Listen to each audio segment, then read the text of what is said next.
Hi everyone and welcome back. We're heading into episode 10 of In Between. Now Tao called Otep his best friend instead of boyfriend. Now I'm not sure if Tao's friend likes him or he was just maybe worried that there might be a negative reaction. But let's see how Otep deals with that if it's even brought up. Don't forget to like, comment, subscribe and share. Hindi kami matuloy dito. Bakit daw? Next time kami okay talaga. Well, there's a lot of issues between all of the couples actually, if you look at the episodes. Ngayon, magkasama pa rin sila. Oo nga pala, si Otep. BF ko. BF? Best friend. Diba best? Yes, see? Oh, I don't know.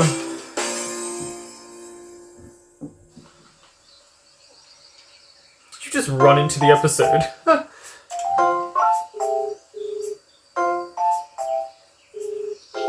Ayaw buntag, Pops!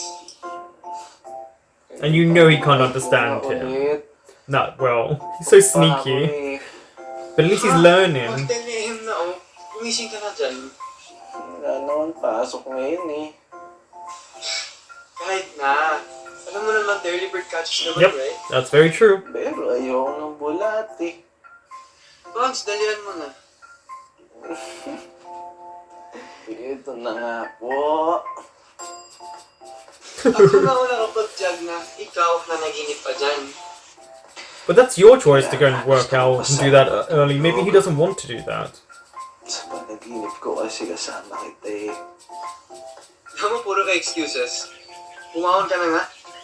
Asan mo na? I am wondering Tama na dito. where their story goes.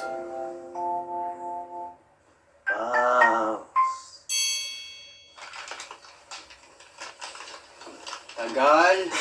Sorry. Call of nature eh. Tapos kasi nahulo mo eh. Diba sabi ko sa'yo, huwag kang mag-atsoko o. Yan tuloy. Tara na nga. Ready na daw yung kwarto natin. Shaika, ito na nga pala yung susi ng kwarto nyo. Ayos. Room 15 kayo. Salamat. Tulungan ko na kayo, tara? Hindi na. Kaya na namin ito. Hindi na. Ano ka ba? Salamat. Ayan sis. Alam ko naman kasing napagod ka sa Yeah, I don't think Otep trusts you. Ganyan talaga yan. Kahit sa office, napakamatulungin yan. Tara. Tara. Problem is he's gonna have doubts. Because you seem to keep talking really highly about this guy in front of your boyfriend that you haven't even admitted to him you're dating. Him being the guy. Ayos dito. Ay, pagod. Oh. Gusto mo nagpahinga?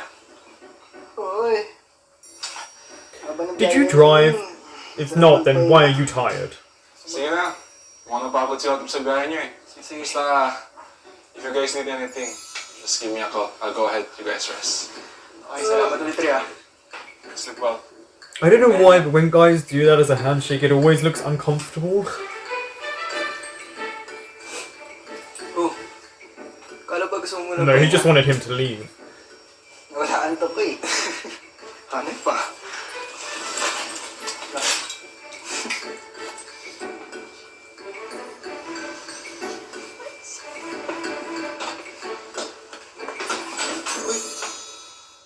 Uh-oh. Ano to? Wala. Condom? Pampaswerte. Unless. You should always have a condom. Baka lang naman, di ba? Always be prepared. Ako mapagbigay lang naman ako eh. Baka gusto mo, di ba? Ano? Akin na. O sige, dito. Akin na nga yan.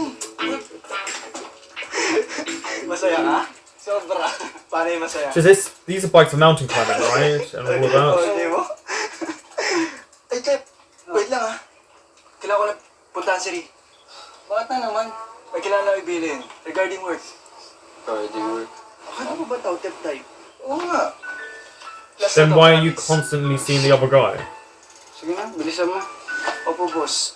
Alam mo, mauna ka na sa kwarto. Sunod ako. Pagbalik Is he ko, trying to set gagawin something natin. up for Otep? But the problem is he's making it seem very suspicious. Lahat ng posisyon. Kaboy mo? Oh, Bakit? Di pa nga tapos eh. Kahit anong posisyon sa pagtulog. Di ba sinabi mo antok ka? Oo talaga. O yan na, dali ka muna. Balik ako agad, promise ha?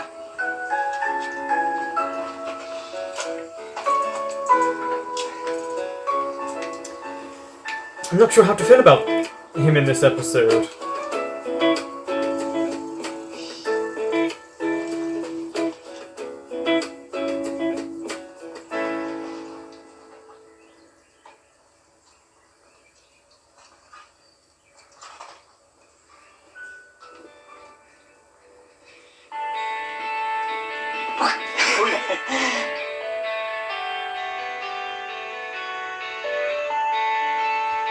Okay, so this is just going to play into all of our suspicions right now.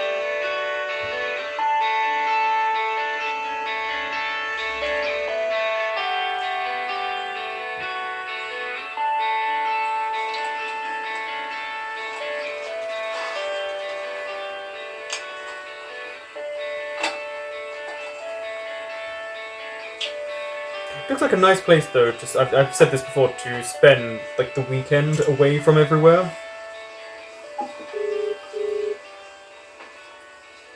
Hello, everything! Oh, Pep! Nasaan si Ronnie? Di sumasagot eh. Naku, ewan ko ba sa vak lang yun? Laging lang di makontak. Because he's talking to his Oo nga boyfriend. eh. Kanina niya pa ako hindi nire-replyan. Wait nga, saan ba si Tao? Andun, pinuntahan yung... Teka, paano niyo nalaman na kasama ko siya? Ano ka ba naman, te, no? Para naman kami others. Siyempre, matik na yun na magkasama kayo. Asan kayo, That's Pep? true.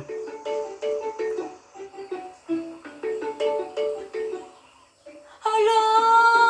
Ang ganda naman ng view! Nature. Sa Bulacan, The Cabin Resorts. Sinurprise lang ako ni Tao. Oo naman kay Tawa. May pa-surprise pang nalalaman. Diba?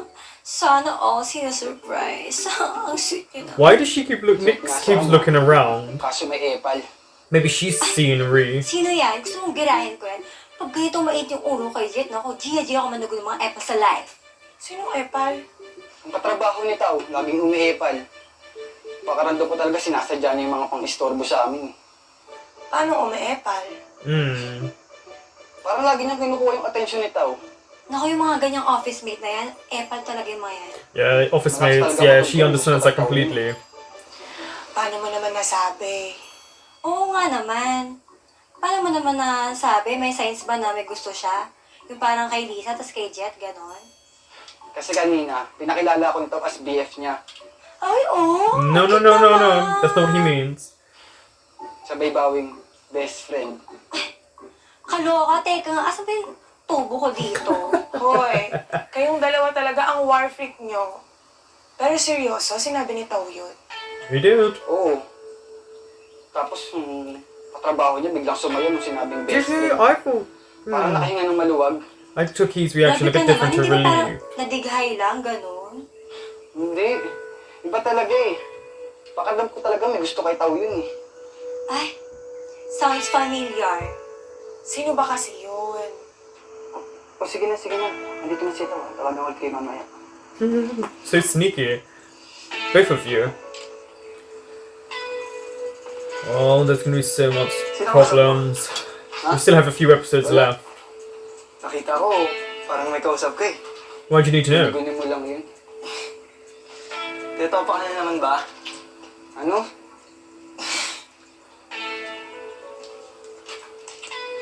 But I understand why. Tito, pa ka na naman ba? Bakit? Bakit ka sad? Because he can never see you. Oo nga eh. Thanks, gusto mo joke na lang ako ulit. You can see it's getting to Pangs number 2. Huwag ka naman ganyan. As much as Ronan tries to put him at ease, I think because he's on the more mature side, Tatlo. Pangs is getting a bit annoyed. Pants ko. Araw-araw kitang nasa isip maging hanggang sa aking panaginip. Pas, hindi ako titigil hanggat hindi ka ngumingiti. Here comes the smile. Di talaga ngumingiti. Tapusin mo yan. No, we Ayun kind of lang saw pala one. eh. Isa, dalawa, tatlo. Mahal. Hindi. Umpisahan mo ulit. From the top. Kampi ah. Isa, dalawa, tatlo. I don't think he's trying to be bossy. I think he just wants to stare at you for as long as possible. Araw-araw kitang nasa isip maging hanggang sa aking panaginip. Isa, dalawa, tatlo. Mahal kita, Pasko. Amazing. He said he loves you.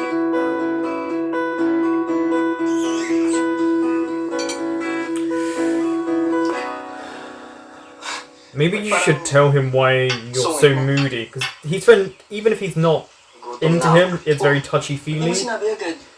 Don't do Alam mo naman, that. ayoko nang gutom ka, di ba? O ito, di ba paborito mo to?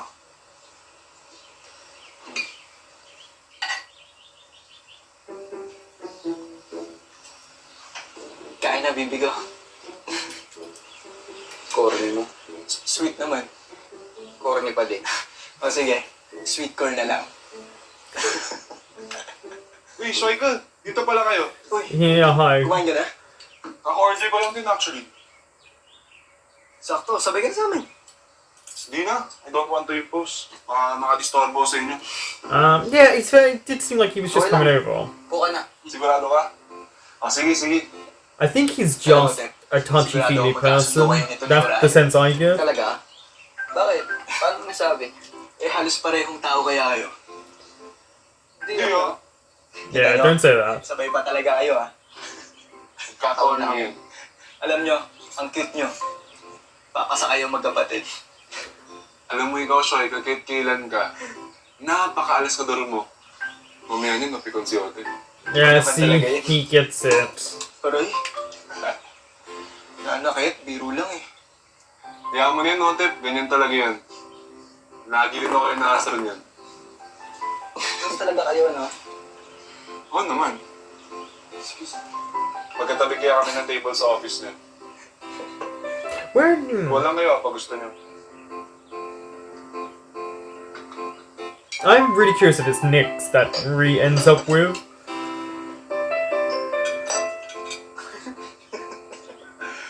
Mabuti na yung sigurado. Mamaya magkakarila naman ako. Now here comes office work jokes. Nakakatawa. Paano kasi kung si Orion? I do like the name Orion. Tawa? Orion's belt. Alam mo, parehong-pareho talaga kayo. Parehong ano? Parehas nyo ginamit yung asin pantimpla ng gatas. Wala naman kasing label din sa pantry. Malay ko ba? Kung kasi yun nasukal. Alam mo, Tep, kasi tong kolokoi na to, pinagtimpla rin ako ng gatas. Kamalas-malasan, asin din ang ginamit niya. Ayun, sa buong buhay ko, 2 beses lang nakakainom ng gatas na maalat. So they just have to have similar personalities. Okay. That's what he's worried about then, if you keep saying that. Share lang. Oh, let's see if these two have a talk. Pep, anong mas preferred mo? Pasta o rice? Pasta. Mahilig kasi ako sa pancit canton. Anton, alam mo ba kami mga Chinese? Mahilig din kami sa Here you go, a kanton. little bit of history. Kasi para sa amin, pampahaba ng buhay yun. Pakanton ka naman minsan dyan. Hindi, pero joke lang. Eh si tao kaya, anong gusto niya? Ba't mo tinatanong? Wala. Gusto ko lang malaman. Oh yeah, here comes the conflict. Rice. Hindi kasi mahilig sa pasta yun. Eh, sa dessert, cake or ice cream? Neither. I don't like either. Ba't natatawa ka? Slam book ba to? Nagtatanong lang, slam book agad? O sige, gawin natin parang slam book. O, favorite dessert? Cake. Hindi. Ice cream na lang pala kasi paborito ni Tao yun. Alin ang paborito ko? Ice cream, di ba? Oo nga, diba? Lagi nga tayo nag-ice creams after natin mag-lunch. Parang bonding na natin. Oo, pampalamig ng ulo. Lalo na sa tuwing nasa-sermonan ni Sir Jerry!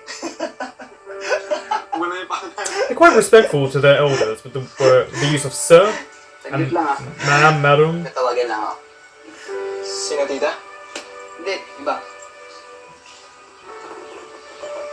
I mean, just a Pinalala mo na naman yung baliw ka.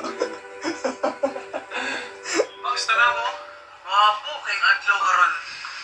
In Tagalog, please. Ay, sabi ko, ang ganda na araw ngayon.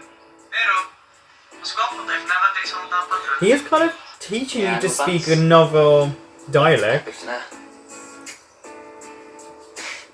Kala mo Yes, see, you're understanding it more and more. Aba. Nagpe-pay attention ka na, ha? Lagi naman. Sus. Tiis lang muna tayo. So are these two separate because of COVID? That they had to film it like this? Thanks. Ganito na lang. Kapag namimiss mo ako, tumingin ka na sa langit. Right. Isipin mo na nasa ilalim lang tayo ng isang langit. He is very cheesy, but Ronan is a hopeless romantic. I mean, he's not giving up on their relationship as much as it feels like Pan is starting to. Matagal mo naman sumagot. Sorry, Tep.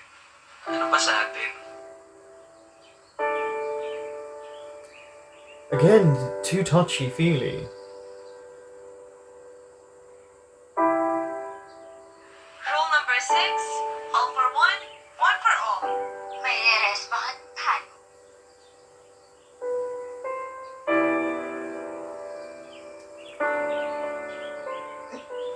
Sorry, but this is way too touchy-feely.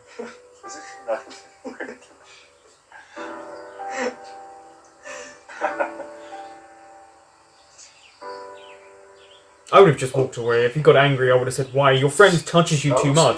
Don't like it. Kami tayo sa kwarto. Ano nangyari? Hindi ko alam eh. Bigla na lang sumuma. Do you want anything? I can call my dad. He's a doctor. Hindi na. Okay lang. Sigurado ka? Kailangan ko lang siguro magpahinga. Sige, bayaran ko na to. Hindi na. No, I got this. Hindi nga, okay. Hindi na. My uncle owns this place. But yeah. Salamat rin. I'm wondering if Orion is trying to make them say they're a couple by doing things like what he's doing here. Makes me very curious. I'm wondering if this is what he's trying to do. He's just trying to get Tao to say it out loud.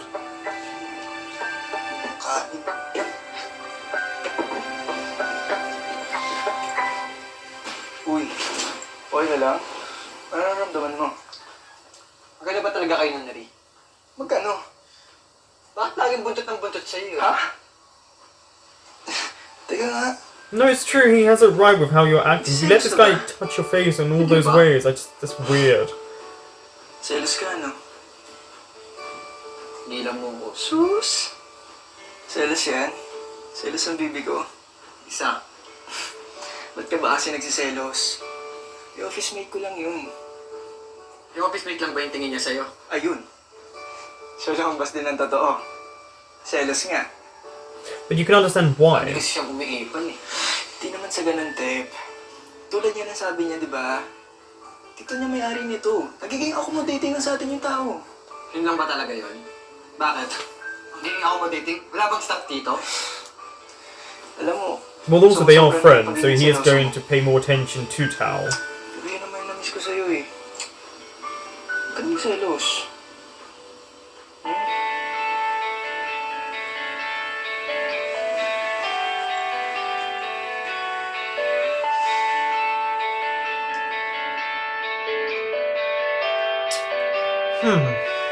Okay.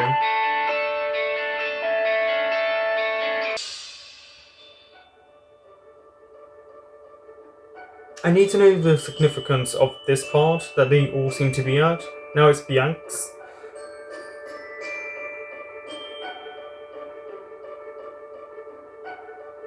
That was actually not a bad episode. I didn't mind that. The idea of jealousy has been something that's been planted a few episodes ago, and we've seen the other characters go through their own relationship problems, or still going through them. But I will say with Orion, I should say Orion, it's just really strange. Not just for asking all these questions, but it's the way the character is. Sometimes you feel like there is a bit more to how he feels for Tal, but then other times you take a step back and think he's just being friendly. But then he was touching his face, his hair, way too. You don't do that. I mean, how would other couples feel if their friend or someone they found out was working with someone was touching them so intimately all the time? And it's pretty obvious that they've got a connection, and he keeps saying that he's like Otep, which is going to make Otep jealous because, of course, if your partner, your boyfriend is telling you this person's like you, you are going to start thinking, well, why and how? And Tao is quite inconsiderate. He doesn't seem to realize that to talk to Otep and say there isn't anything going on, but talk to him and say, if you want me to take a step back, I can, or I can tell him. But he doesn't mean, and then to find out what his Chinese name means, I think is so disrespectful that you think Otep wouldn't try and figure it out. And the fact that he asked Bianx and she's going to tell him is a reason for him to be upset, because even if there isn't anything between Tao and Orion, that type of touchy-feeliness is a bit of a problem. You shouldn't be like that, especially how it's shown. But again, it seems like from the episode it actually is just all in Otep's imagination, and I hope it is, because why work so hard to get back together to then just throw it away as quickly as this? So I don't see that unless Orion comes out and says how he feels, or maybe he's dating someone else. You never know with this show, they implant little bits, and because it's so short, you never know what's coming up next. We know there's friction, there's got to be friction, this is the point in stories where it happens, and then the resolution will come, but at least there's 14 episodes. So we still have 11, 12, 13, and 14, so there's 4 to go. So if they have the friction in the next episode, maybe we'll get resolutions in a couple after that.